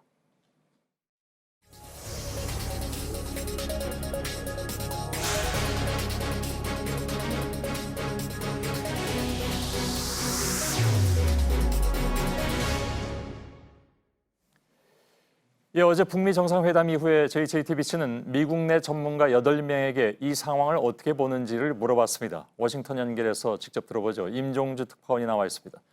자, 미국 내 전문가들이 유연한 접근에 주목하고 있다. 이런 반응이 있다고 했는데 구체적으로 어떤 내용인가요? 네, JTBC가 이곳 전문가 8명의 의견을 들어봤는데요. 대체로 트럼프 대통령이 회담 직후에 언급한 이 발언에 주목했습니다. 먼저 들어보겠습니다. 예. Sanctions remain, yes. But at some point during the negotiation, things can happen. 이 발언은 예. 트럼프 대통령이 그동안 비핵화할 때까지 제재 완화는 없다고 말해온 것과 비교하면 표현이 다소 유연해졌다는 겁니다. 그러니까 미국의 전략, 그러니까 대북 접근 방식에 변화가 있다. 이렇게 해석해도 된다는 얘기인가요? 네, 우선 수미테리 전략국제문제연구소 선임 연구원은 김정은 위원장이 일부 제재 완화의 대가로 영변 외에 추가 핵시설과 같은 다른 뭔가를 협상 테이블에 제공할 수 있다면 중간 단계의 의미도 할 수 있다는 의미라고 해석했습니다. 또 켄 가우스비 해군 분석센터 국장은 좀 더 유연한 접근을 포함한 대북 전략의 변화를 예고하는 신호일 수 있다고 말했습니다. 예. 최근 비건 미 국무부 대북 특별대표가 워싱턴에서 유연한 접근의 필요성을 언급한 바가 있는데요. 같은 맥락으로 보여집니다. 예. 그러면 전략이 변화한다면 그에 따른 결과도 뭐랄까요? 예상을 좀 해봐야 되는데 어떤 전망들을 하고 있습니까? 네, 전문가들은 대체적으로 실무 협상에 달려있다는 분석을 내놨습니다. 북미 간 격차를 줄이려는 노력이 남아있고 구체적인 결과물을 도출해낼 수 있을 때 다음 북미 정상회담도 가능할 것으로 전망했습니다. 예. 자, 강경파인 존 볼턴이 판문점에 오지 않았습니다. 알아서 빠진 거냐 아니면 그냥 빠뜨린 거냐 뭐 여러 가지 얘기가 나오는데 어떻게 보고 있습니까, 거기선? 네, 볼턴 보좌관의 트위터를 보면요. 그 시간에 몽골을 방문한 것으로 보입니다. 슈퍼매파 또 대북 강경파로 불리는 볼턴 보좌관에 대해서 북한은 그동안 인간 오작품이다, 멍청해 보인다 이렇게 비난해왔습니다. 북한의 이런 거부감을 의식해서 일부러 뺀 게 아니냐는 해석이 나오고 있습니다. 지난번 하노이 회담장에는 볼턴이 있었습니다. 예. 그럼 볼턴 대신 다른 사람이 판문점에 갔는데 그건 누굽니까? 네, 정치 전문 온라인 매체는 트럼프 대통령이 볼턴 대신에 터커 칼슨을 북한에 데리고 갔다고 전했습니다. 칼슨은 폭스뉴스 진행자입니다. 중요한 대목은 최근 대이란 보복 공격을 트럼프 대통령이 10분 전에 중단시킨 배경에 칼슨의 조언이 주요했다고 알려져 있습니다. 칼슨은 이란 공격을 주장한 볼턴을 호전적이라고 강하게 비난해왔습니다. 볼턴 입장에서는 결정적인 순간에 칼슨에게 2대0 완패를 당한 셈이 됐습니다. 트럼프 대통령은 볼턴을 두둔하는 모습을 보여왔지만 워싱턴 일각에선 이번 일을 계기로 볼턴의 거취와 연관짓는 말들이 빠르게 돌고 있습니다. 예, 알겠습니다. 워싱턴의 임종주 특파원이었습니다. 잘 들었습니다. 자, 바로 이어서 저희들이 예고해드린 대로 문정인 대통령 통일외교안보 특보와 얘기 나눠보도록 하겠습니다. 어서 오십시오, 교수님. 네, 예, 안녕하세요. 오랜만에 뵙습니다. 네. 예, 방금 임종주 특파원이 얘기한 것을 좀 이어서 가볼까요? 네, 예. 볼턴이 빠진 것은 어떻게 보십니까? 이제 그 국면이 좀 바뀌고 있다고 봐야 될까요? 실제로? 뭐 아마 한국 정부가 볼턴을 싫어해서 그런 거 아닌가 하는 느낌도 드네요. 아, 그런가요? 북한도 싫어하니까요. 예, 알겠습니다. 답변이 너무 짧으셔서. 글쎄요, 그 워싱턴에서는 오늘 저 어디 나온 기사를 보니까 이방카가 너무 좀 나선다라는 비판이 워싱턴에서는 있다고 했는데 들리는 바로는 이번 회담을 성사시키는데 그 뒤에서 이방카가 한 역할이 무시할 수 없을 정도로 있다라는 얘기가 있습니다. 혹시 관련해서 들으신 얘기라든가 판단하신 바는요? 글쎄 오늘 워싱턴 포스트에도 이번 판문점 이벤트를 만드는데 이방카가 큰 역할을 했다는 이런 보도가 나왔죠. 예. 그리고 어제 이제 트럼프 대통령이 오산 그 미 공군 기지에서 그 마이크 폼페오하고 이방카 두 분을 그 연단 위에 올려놓고 이제 아주 그 뭐 농담도 곁들이더군요. 뭐 칭찬을 해주고 한 걸로 봐서는 이방카의 역할이 분명히 있지 않았는가 생각이 되는데 근데 그걸 떠났어요. 왜냐하면 작년 4월에 이제 제1차 북미 정상회담을 어디서 하느냐 하는 논쟁이 많이 벌어졌었거든요. 뭐 그래서 뭐 하노이다, 싱가포르다, 뭐 유럽의 특정 국가의 얘기 나왔었는데 그때 한국 정부에서는 상당히 이제 판문점에 서길 바랬었죠. 그래서 북미 정상회담 끝난 다음에 남북미 정상회담하면 상당히 좋을 것 같다는 그런 의견을 미 측에 전달을 했고 예. 아마 그게 트럼프 대통령에도 전달이 됐다고 저는 알고 있습니다. 예. 그 과정에서 그걸 이방카가 전달했다라는. 글쎄 얘기. 그거는 뭐 그거에 대한 설이 여러 가지 있는데 예, 어떻든 간에 그래서 판문점이 그 리얼리티 쇼적 측면에서 예. 그 트럼프 대통령의 어떤 위상을 높여줄 수 있다라고 하는 그런 것이 각인되지 않았는가 하는 생각이 들어서요. 예. 이번 아마 오사카 G20이 왔을 때 서울 방문하면서 판문점을 선택한 거 아닌가 하는 그런 예. 추론이 가능할 것 같습니다. 판문점에서 열리도록 하는데 우리 정부가 지속적으로 예를 들어서 설득을 하는 과정이라든가 이런 것들이 있었습니까? 작년 4월에는 뭐 여러 경로를 통해서 우리 정부 측에서 미국 측에 판문점이 상당히 최적일 것 같다. 예. 그래서 그건 그때도 얘기가 이미 나오긴 했습니다. 그때 많이 나왔었죠. 예. 그리고 트럼프 대통령 스스로가 판문점을 갑자기 이제 대안으로 꺼낸 것도 예. 그런 과정에서 나타난 것 아닌가 생각이 됩니다. 예. 그 김정은 위원장의 말을 들어보면 트위터 제안이 뭐 갑작스러웠던 건 맞는 것 같은데, 근데 그게 실제로 그렇게 하루 만에 일어날 수 있는 일이냐 이런 일들이. 그래서 그 전에 있어왔던 작업이랄까 이런 것들에 대한 얘기는 혹시 들으신 바가 없으신지? 글쎄요, 그건 뭐 그냥 상식적으로요. 예. 기본적으로 친서 교환이 있었죠. 그리고 친서 교환을 통해서 서로 북한과 미국이 서로 대화하고 싶다는 의지를 강력히 표명을 했고요. 예. 특히 북측 입장은 결국에 톱다운 어프로치를 해야 되게 되는 거니까요. 톱다운 어프로치를 해서 현 교착 국면을 풀어나가려고 하면은 예. 결국 트럼프 대통령하고 그 회동이 상봉이 또 필연적일 것이고, 이런 맥락 속에서 그 트위터는 하나의 트리거 역할을 한 것이고 예. 그런 일련의 과정 속에서 북미 정상 간 상봉의 여건들이 성숙되지 않았는가 생각됩니다. 예. 물론 이제 여기서 간과할 수 없는 것은 트럼프 미 대통령이 내년에 이제 선거를 앞두고 있다는 것이고, 그래서 뭐 일반적인 평가이긴 합니다만, 분석이긴 합니다만은 선거를 앞두고 당연히 이 이벤트를 잘 활용하는 것이다. 어느 정도 효과를 거뒀다고 판단하십니까? 글쎄요, 미국인은 저에게 이제 이메일을 보내왔는데 예, 예. 바로 판문점 그 이벤트가 벌어질 그 즈음에 민주당 대선 후보 TV 토론이 있었답니다. 예, 예. 그것이 결국에 판문점 행사 중계 때문에 완전히 빛이 갔다라고 하는 얘기를 하면서 예. 정치적으로 결국 하노이 정상회담 할 때 마이클 코헨 청문회를 낸시 펠로시 하원 의장이 주도해서 열었지 않습니까? 예. 그래서 이제 그 한 방을 얻어맞았다라고 하면은 일종의 복수. 이번에는 일종의 그렇게 복수를 했다는 얘기가 예. 나오는데요. 근데 그 시간까지 계산했을까요? 그걸 떠나서도요. 근데 예. 기본적으로 트럼프 대통령 입장에서는 그런 국내 정치적인 운신의 폭을 넓히는데도 뭐 이용할 수 있겠지만은 예. 우선 그 현재 북핵 교착 상태가 해결이 돼야 트럼프 대통령의 정치적 운신의 폭도 넓어지는 거거든요. 예. 그러니까 그런 의미도 이제 분명히 있었고요. 그 다음에 또 우리 남북 관계가 지금 교착 상태에 있다는 걸 트럼프 대통령이 잘 아니까 또 예. 이런 기회를 통해서 남북 간의 어떤 관계 개선의 어떤 모멘텀도 마련해 주려고 하는 것 아닌가. 그러니까 일석삼조라고 얘기할 수가 있겠죠. 예.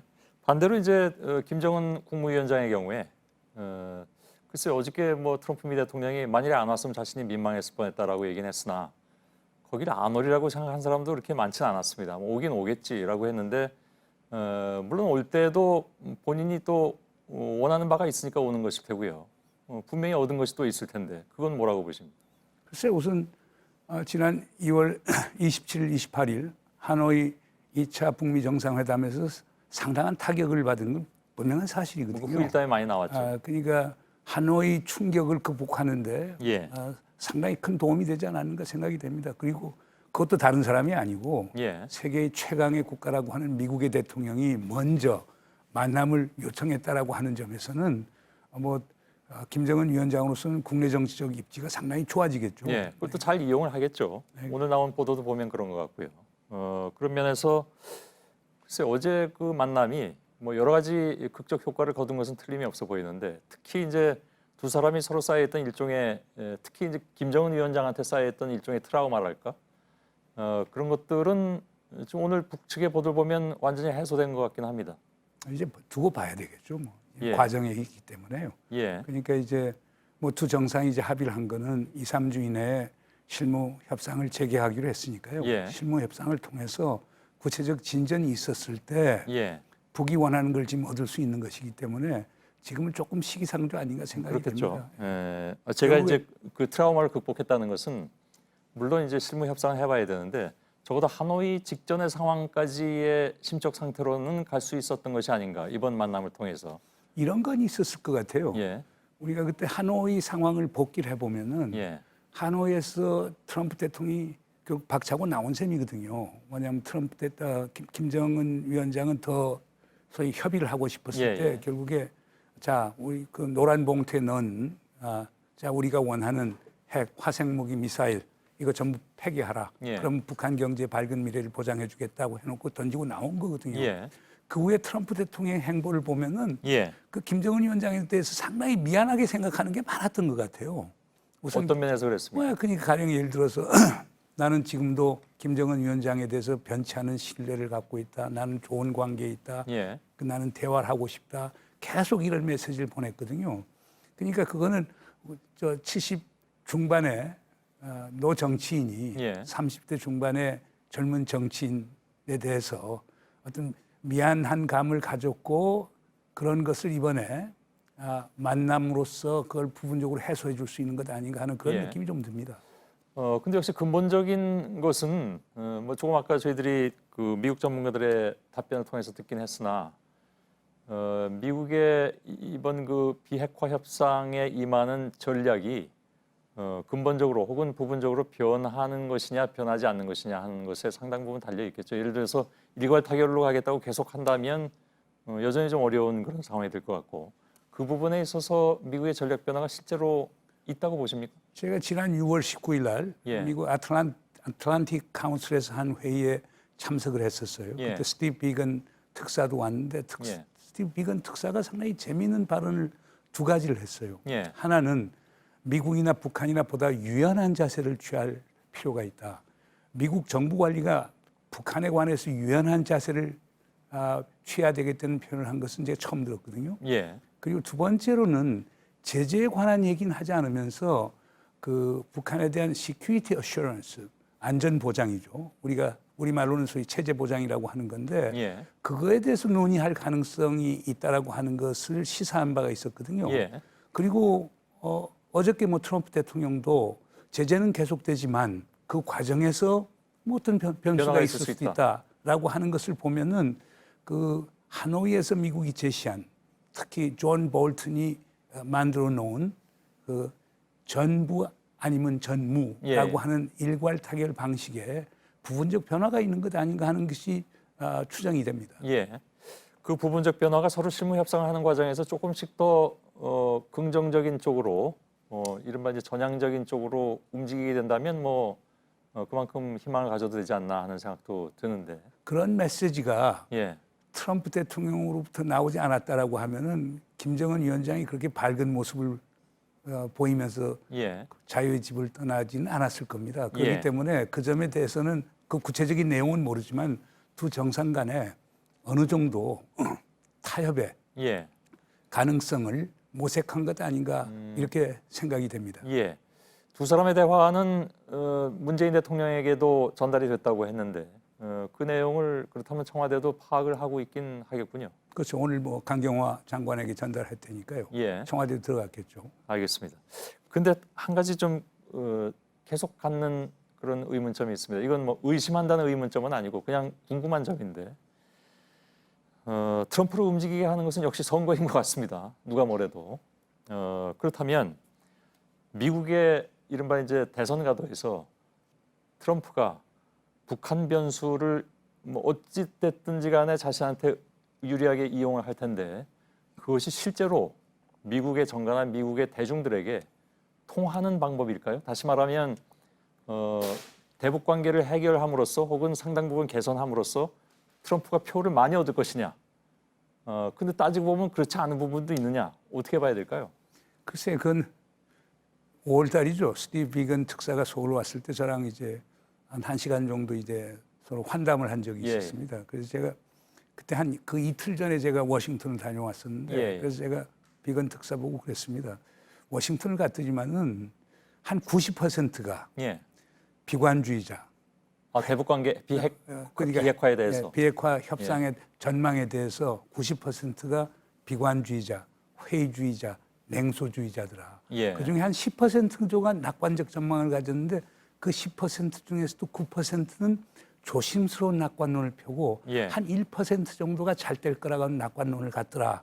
이렇게 그러면... 했더니만 그렇게 얘기했더니만 스티브 비건이 뭐라고 하냐면 자기하고 그 옆에 이제 알렉스 온과 이제 앨리슨 후커 그 같이 있던 예. 자기 팀들 우리 모두는 낙관론자다. 그러면서 1%에 속한다. 예. 그러면서 한 가지 더 얘기를 하더라고요. 프레지던트 트럼프가 그 1% 속한다고 그런가요? 얘기를 하더라고요. 예. 그러니까 그런 점에서 본다면은 아마 트럼프 대통령 그게 본인이 이제 사업을 하면서 뭐 갖는 감일런지 모르지만은 협상을 통해서 북한 핵을 문제를 해결할 수 있다라고는 예. 낙관론을 갖고 있는 것 같습니다. 그러니까 지금 말씀하신 99%의 뭐 냉소든 비관이든 아니면 신중론이든 그 사람들이 그렇다면 실제로 트럼프의 생각대로 비핵화 부분이 상당 부분 개선됐을 경우에는 매우 우호적인 것으로 돌아선다라는 믿음이 있는 모양이죠. 저는 그렇게 봅니다. 왜냐하면 예. 우선 당장 정말 북한이 말이죠. 그 풍계리 핵실험장 폐기한데 예. 뭐 국제 사찰단을 초청한다든가 예. 그다음에 평양선언 5조 1항에서 약속했던 동창리 예. 미사일 엔진 실험 시설이라든가 발사대를 선제적으로 폐기하고 예. 그러면서 영변 핵시설에 대한 전면 폐기로 들어간다라고 하는 것. 예. 그리고 그걸 행동으로 보일 경우에는요. 그 트럼프 대통령이 원하는 빅딜을 얻지 못한다고 하더라도 예. 미국의 전반적인 평가는 상당히 긍정적 평가를 할 것으로 그럼 저는 지난번에 알고 있습니다. 볼턴이 얘기했던 대로 영변 플러스 알파 당신들 더 숨겨놓은 게 있지 않느냐라는 내용. 뭐 사실 그것 때문에 이제 상당 부분 결렬된 그 이유를 따지는데 어저께 판문점의 두 사람의 회담에서 혹시 그런 부분이 논의가 되면서 미국 입장에서 혹은 북한 입장에서 한 발짝씩 더 뭐 내놓을 것, 다시 말해서 한 발짝씩 더 양보할 것이 논의가 됐을까요? 글쎄, 그거에 대해서는 제가 이제 추정하기가 어려운데요. 예. 그러나 이제 우리가 뭐에 주목해야 되느냐면요. 2월 28일 한밤에 그 리용호 외무상이 예. 기자회견을 했었어요. 그때 이제 그 트럼프 대통령이 발언에 대해서 수정을 가면서 어떤 얘기를 했었느냐면 예. 그 자기들이 제의한 영변 핵시설을 전면적이고 영구적으로 폐기하는 예.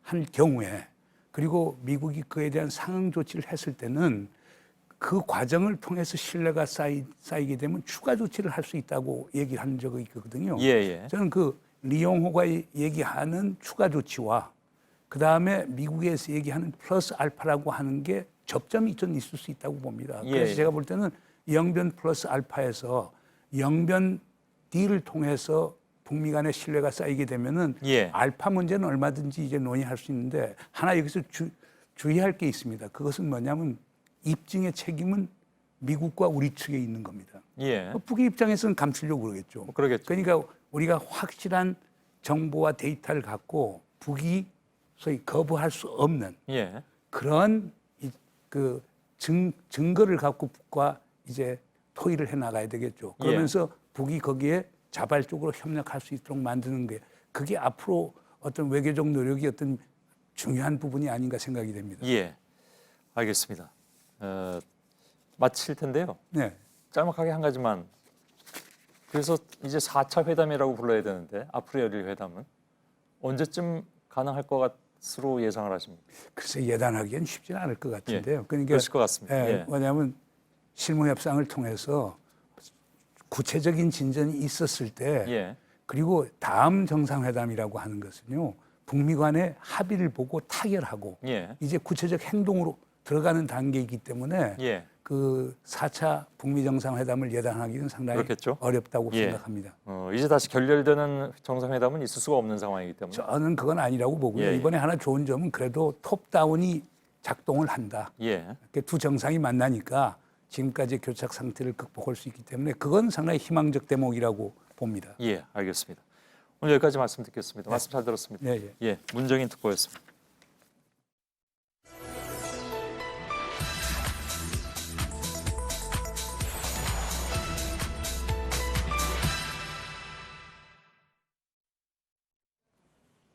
네, 팩트체크 시작하겠습니다. 지금 보시는 것처럼 오늘부터 이가혁 기자가 새롭게 팩트체크를 이끌어 가겠습니다. 환영합니다. 네, 열심히 취재하고 또 알기 쉽게 전달하겠습니다. 오늘은 팔짱 낀 김정숙 여사 외교 결례 논란을 팩트체크해 보겠습니다. 먼저 이 그림을 한번 보시죠. 네. 네, 이게 오늘 하루 종일 온라인에서 많이 공유가 됐는데 한번 보셨나요? 네, 이거 온라인 여기저기에 지금 돌아다니고 있어요. 영상으로도 돌아다니고 있는 걸로 알고 있는데 제목을 좀 보면 네. 초대형 외교 참사가 났다라는 내용인데 어떤 내용입니까? 네, 저희가 만든 건 아니고 온라인 커뮤니티에 이렇게 떠도는 건데 지난주 금요일에 일본 오사카 G20 정상회의 얘기입니다. 각 나라 정상들의 배우자끼리만 모여서 교토의 명소를 둘러보는 이런 일정이 따로 있었는데 지금 온라인을 중심으로 퍼진 논란은 크게 두 가지입니다. 먼저 첫째, 김정숙 여사가 옆에 있던 프랑스 영부인의 팔짱을 꼈는데 이게 외교 결례다. 그리고 둘째, 이 상황을 지켜보던 아르헨티나 영부인이 김 여사를 제지하고 말리는 일까지 있었다. 이겁니다. 또 당시 영상이라면서 유튜브를 통해서 많은 영상들이 퍼지고 있습니다. 네. 그중에서 제가 보여드릴 영상은 올라온 지가 3일밖에 안 됐는데 조회수가 51만 회를 51만. 넘기고 지금도 계속 올라가고 있습니다. 네. 어느 한 장면만 계속 반복되는 이런 부분이 있는데 한번 영상 보시겠습니다. 아르헨티나의 영부인이 지금 이 김정숙 여사의 틈을 파고들면서 이제 밀쳐내는 그런 상황이 지금 연출됐는데 패싱 플러스 푸싱이 나왔네요. 그렇습니다. 이게 네. 지금 뭐 영상만 보면 사실은 다른 영부인이 이렇게 좀 말리는 듯한 김정숙 여사를 좀 제지하는 듯한 모습이다라고도 볼 수 있을 것도 같은데요. 네, 저도 처음 봤을 땐 그렇게 생각을 했습니다. 네. 그런데 이 앞뒤 상황이 좀 더 많이 담긴 원본 영상을 보여드리겠습니다. 한번 보시죠. 함께 보시면서 얘기를 나누면 이 노란색 옷을 입은 분이 바로 이 아르헨티나 영부인입니다. 이 사람이 김정숙 여사를 이렇게 밀거나 행동을 제지했다기보다는 이 여러 사람들 사이에서 이렇게 대화를 이어가려는 모습을 보이고요. 지금 곧 나올 텐데 옷을 이렇게 만지다가 김정숙 여사와 눈을 마주치고 이렇게 웃는 그런 모습도 보입니다. 그러니까 결론을 내면 아르헨티나 영부인이 김정숙 여사를 제지하거나 말렸다고 볼 근거는 없습니다. 네, 그러면 외교 무대에서 이 팔짱을 끼는 게 결례다, 예의가 아니다라는 주장은 어떤가요? 사실입니까? 뭐 사실 친한 사람들끼리 팔짱 끼는 것, 뭐 이런 것 행동에 대한 평가는 각 나라마다 또 그 나라에 속한 사람들마다 이게 다르기 때문에 이게 평가를 하기가 좀 어렵습니다. 상대적인 개념인 거죠. 그래서 비슷한 상황, 그러니까 공식 외교 무대라는 상황에서 그 당사자가 어떻게 여기느냐 이걸 좀 따져봤습니다. 네. 이 세 장의 사진을 한번 띄워주시죠. 네, 첫 번째 사진. 김정숙 여사의 팔짱을 먼저 낀 게 바로 프랑스 영부인입니다. 작년에 문재인 대통령 부부가 프랑스를 국빈 방문했을 때 이렇게 마크롱 여사가 먼저 이렇게 팔짱을 꼈습니다. 네. 프랑스 영부인이 팔짱 끼는 걸 결례라고 생각했다면 나올 수 없는 그런 장면이겠죠. 그리고 두 번째 사진은 온라인에서 방금 보셨듯이 아르헨티나 영부인이 김정숙 여사를 제지했다 이렇게 잘못 알려진 그 당사자 아르헨티나 영부인도 작년에 자신의 나라에서 열린 G20 회의 때 프랑스 영부인의 팔짱을 꼈습니다. 네. 그리고 이 사진을요, 저희가 검색을 또 해보니까 인스타그램에 직접 올리기까지 했습니다. 본인의 인스타그램에? 그렇습니다. 그러니까 이 아르헨티나 영부인 제지하기는커녕 이 행동을 결례라고 생각한다라고 보기는 어렵겠죠. 네. 그리고 마지막 사진은 바로 얼마 전에 끝난 이 G20 오사카 정상회의인데 이렇게 다른 행사 참가자들도 팔짱을 낀 모습을 볼 수가 있습니다. 이 외교적으로도 상대방 국가와 친하다 이런 걸 나타내기 위해서 사진 기자들 앞에서 이렇게 일부러 더 제스처를 하는 경우도 드물지 않습니다. 네, 그러면 그 구독자가 사실은 수십만 명이나 되는 유튜브 채널들을 통해서 이렇게 검증되지 않은 사실들을 계속 보여주고 있는 거잖아요. 근데 사실 대통령의 해외 일정이 있을 때마다 뭐 결례 논란이다, 홀대 논란 이런 게 많이도 있어 왔죠. 네, 불과 며칠 전만 해도 이 오사카 G20 시작부터 문재인 대통령이 비행기를 내릴 때 이렇게 지붕도 없는 계단을 통해서 직접 우산을 들고 내려와서 우리 대통령이 홀대를 받은 것 아니냐, 뭐 일본이 무시한 것 아니냐 이런 논란이 있었는데 바로 같은 날 미국 트럼프 대통령도 우산을 똑같이 쓰고 지붕 없는 계단으로 내려왔다. 이 사진이 알려지면서 해프닝처럼 끝났습니다. 이 정권을 가리지 않고 외교 논란, 뭐 홀대 논란 이런 건 계속 꾸준히 제기가 돼 왔는데 정확한 근거에 의한 문제 제기가 필요해 보입니다. 네, 알겠습니다. 오늘 첫날이었습니다. 팩트체크 이가혁 기자였습니다. 네.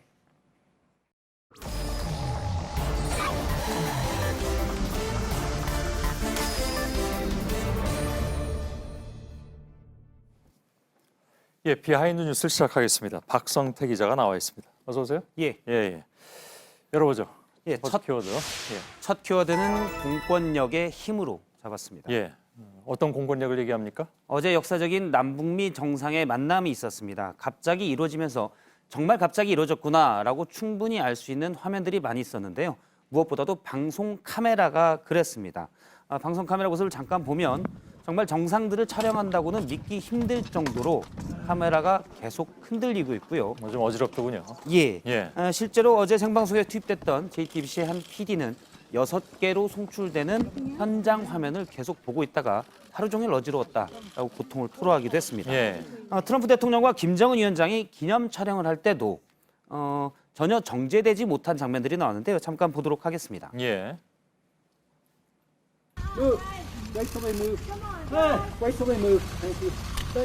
예. 계속 옆에서 뒤에서 비켜달라라고 얘기했는데요. 실제 정상들이 있을 때는 이미 카메라의 동선들이 다 정해져 있기 때문에 저런 말을 할 필요가 없습니다. 그런데 하나도 정해져 있지 않았기 때문에 뒤에 있는 촬영 기자들이 앞에 있는 사진 기자를 비켜달라고 요구한 겁니다. 이런 상황에서도 청와대 고위 관계자에게 왜 저런 일이 벌어졌는가라고 물었더니 사실 어제 만남은 어디서 몇 시에 만날지도 또 포토라인 설정도 전혀 협의가 안 돼 있었기 때문에 어쩔 수 없는 상황이었다라는 답이 왔습니다. 그런데 어제 화면들이 다 흔들렸는데요. 안정적인 영상이 하나가 있었습니다. 그런가요? 잠깐 해당 영상을 보면 트럼프 대통령과 김정은 위원장이 그렇게 처음 군사분계선을 만날 때 카메라가 전혀 흔들리지 않는 영상이 하나 있었습니다. 저희가 촬영 각도로 누가 찍었는지를 한번 확인해 보니까 바로 왼쪽에 두 정상이 만날 때 왼쪽에 있는 저 사람입니다. 좀 더 이제 다른 사진을 하나 보면요. 카메라에 다리가 있습니다. 흔히 트라이포드라고 하는데 지금 왼쪽에 이제 표시가 돼 있는데요. 삼각발. 삼각발입니다. 들고 찍는 것이 아니라 안정적으로 지지대를 놓고 찍은 겁니다. 그런데 저 영상은 어디에 나왔냐? 바로 백악관 트위터에서 나왔습니다. 그런가요? 앞서 저 카메라맨 옆에 트럼프 대통령의 통역이 있었던 걸로 봐서 백악관 관계자로 추정이 되고요. 또 못지않게 안정적인 영상이 있었는데요. 이는 조선중앙TV가 찍었던 영상입니다. 지금 영상을 보면 잘 찍었네요. 그렇습니다. 북측에서 찍은 건데요. 북측으로 우리나라와 미국 측 기자들이 넘어가진 않았기 때문에 몸싸움 없이 어떻게 보면 공권력의 도움으로 안정적인 촬영이 북측은 가능했습니다. 그래서 공권력의 힘이라고 그랬습니까? 하여간 이런 모습들이 전격적으로 이루어졌다는 것을 더 나타내주기는 하는 것 같습니다. 그렇습니다. 앞서도 봤지만 정상 간 회동에서는 좀처럼 볼 수 없던 장면들이 계속 나왔었는데요. 트럼프 대통령과 문재인 대통령 그리고 김정은 위원장이 지금 안에 얘기를 하고 있는데 우리나라와 미국, 북한 경호원들이 둘러싸고 있는 모습 어떤 정상회담에서도 사실상 잊기 힘든 모습입니다. 사실 어떻게 보면 오랫동안 적대국이었던 북미가 저렇게 사실상 경호가 힘든 상황을 연출하고 있다는 것 자체가 많이 경이롭다라고 볼 수 있고요. 사진 하나를 보면 눈에 띄는 장면이 있는데 지금 바로 문재인 대통령의 바로 옆에 있는 사람입니다. 주영훈 경호처장인데요. 저 혼잡스러운 상황에서도 일단 위치 선정은 잘 했던 것으로 보입니다. 경호처장이잖아요. 그렇습니다. 또 하나의 사진을 보면 이색적인 장면인데요. 지금 앞서 영상에도 나왔는데 미국 측 경호원들은 북쪽을 향하고 있고요. 대부분이. 그다음에 저 지금 트럼프 대통령 뒤편으로 있는 딱 봐도 북측 경호원으로 보이는 호위사령부 소속들은 남측을 향하고 있습니다. 아무래도 서로 믿고 있는다 하더라도 본능적으로 상대방 쪽을 향해서 막고 있는 것으로 추정이 됩니다. 온라인에서 눈에 띄는 영상도 하나 있었는데요. 지금 잠깐 보면 왼쪽이 북측 경호원인데 잠깐 다시 보면 손으로 툭 치자 오 하면서 잡는 듯한 모습이 나왔습니다. 서로 아는 사이 같네요. 그렇습니다. 이미 네 번째 남북 정상이 만나기 때문에 혹시 구면이 돼서 친해진 것 아니냐라는 해석도 나왔습니다. 두 번째 키워드는요? 두 번째 키워드는 빈약한 동문으로 잡았습니다. 웬 동문 얘기가 나옵니까? 어제 강효상 의원의 예언이 있었는데요. 본인이 알고 있는 외교 안보 채널을 이용했더니 DMZ 회동은 있을 수 없을 것이다. 처음에 얘기를 했다가 바로 3시간 뒤에 만나자 예측이 빗나갔다라고 얘기를 했습니다. 예. 아시는 바와 같이 강 의원이 외교부 후배를 이용해서 한미 정상의 통화 내용을 유출한 적이 있기 때문에 혹시 정말 강 의원이 뭔가 아는 것 아니냐라는 얘기가 기자들 사이에서 어제 오전까지 나왔었는데 예. 사실과 달랐습니다. 이에 대한 비판이 민주당에서 있었는데요. 잠깐 들어보겠습니다. 이 이야기는 채 3시간도 지나기 전에 완전히 허위라는 것이 드러나며 더 이상 정보를 주는 고등학교 후배가 없다는 사실만 입증했습니다. 예. 사실 강 의원의 후배가 이미 징계를 받았고 원래 외교부에 있던 징계를 받았고 또 동문들이 선처를 요청한 적이 있습니다. 이런 예. 사실을 봐서는 설령 외교부에 아는 후배가 남아 있어도 고급 정보는 주기 힘들지 않겠냐 이렇게 보입니다. 예, 알았습니다. 자, 채널이 틀릴 수도 있긴 예. 한데, 근데 아무튼 그렇게 적절한 상황은 아니었던 것 같습니다. 그렇습니다. 예. 앞서도 이제 강 의원에게 고등학교 후배가 유출했다가 해당 학교에서는 동문들이 예. 선처를 요청하고 그런 적이 있기 때문에 사실 고급 정보를 줬다가 어떻게 취재원 보고가 안 돼 있었기 때문에 예. 똑같은 상황은 쉽지 않을 것으로 보입니다. 세 번째 키워드로 가죠. 세 번째 키워드는 나도 나비로 잡았습니다. 예. 무슨 노래 제목 같기도 하고 뭡니까? 예, 푸른 나비가 어제 논란이 됐는데요. 김정숙 여사가 그제 트럼프 대통령과의 만찬 때 입었던 옷에 착용했던 브로치입니다. 아, 뭐 사드 반대 뭐 이거 오늘 얘기가 됐던 거 아닌가요? 그렇습니다. 예. 한국당의 민경욱 대변인이 사드보다 김정숙 여사가 사드보다 북핵을 원한다는 뜻인가라고 페이스북에 올렸는데요. 예. 앞서 언급하신 것처럼 파란 나비는 2016년 성주 주민들이 사드 반대 운동의 상징으로 썼고요. 푸른 파란 나비 효과라는 다큐멘터리 영화도 제작된 바 있습니다. 예. 저 뜻을 의미하는 나비를 미국 대통령을 만날 때 브로치로 착용한 것 아니냐라고 민경욱 대변인이 주장한 셈인데요. 오늘 논란이 되자 청와대 관계자가 해명을 했습니다. 지금 김정숙 여사가 착용했던 나비 브로치가 위고요. 그다음에 푸른 나비 효과의 나비 브로치가 아래인데 보기에도 다릅니다. 그러니까 나비 모양과 푸른색 계열이라는 것만 비슷하고 예. 청와대 관계자는 청록색 나비 모양의 그냥 브로치라고 했습니다. 예. 제가 인터넷 쇼핑에서 찾아보니 푸른색 계열의 나비 모양 브로치는 2, 3만 원대에 팔리고 있었습니다. 민경욱 대변인의 성급한 일반화의 오류로 보입니다. 예. 뭐 문제 제기하는 사람이나 또 일일이 해명을 해야 되는 사람이나 또 전해주고 있는 박성택이잖아. 좀 딱하다는 생각도 일견하게 됩니다. 잘 들었습니다. 가짜 뉴스가 계속 또 있을 수가 그러게요. 있기 때문에요. 알았습니다. 예. 네, 내일은 전국이 맑겠습니다. 낮 최고 기온은 서울 30도, 대전 29도로 대구와 강원 영서 지역은 31도까지 오르겠습니다. 전국의 초미세먼지 농도는 좋음에서 보통일 거란 예보입니다. 예, 오늘 끝나고 소셜 라이브를 진행하겠습니다. 어제 판문점 회담 취재한 기자들, 정재현 기자, 또 심수미 기자도 나올 예정입니다. 저희들은 내일도 최선을 다하겠습니다. 여러분 고맙습니다.